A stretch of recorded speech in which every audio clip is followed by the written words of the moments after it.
Hey guys, I just wanted to show you these Butler soy curls. They're amazing. I don't know if I can see this, it's probably backwards, but it's only whole, non-GMO soybeans. So they make these are dehydrated. So what happens is you soak them in water for about 10 minutes.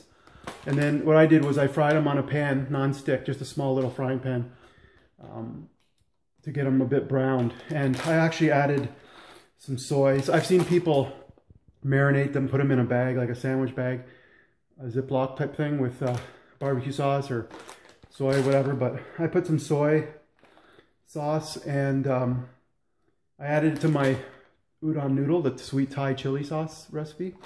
And I also put some sriracha if you like a bit of heat. So I ordered these online. I'll put a link in the description below. You can get them on Amazon if you're in the US, but in Canada I used a different store just because the shipping worked out better for me. But and I've also get the baked ramen noodles from this place, the Natural Food Pantry. But Amazon's works great, especially if you have the Prime. But I put these in like a Asian, like a ginger thing. I use some ginger as well.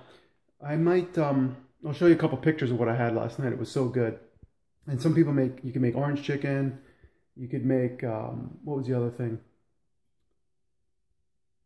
An Indian dish I've seen, but maybe I'll do a recipe or something like that in the future. But it's pretty easy to just add this to my udon noodle Thai recipe, which is so good with lots of veggies. So hope you like that. See you later.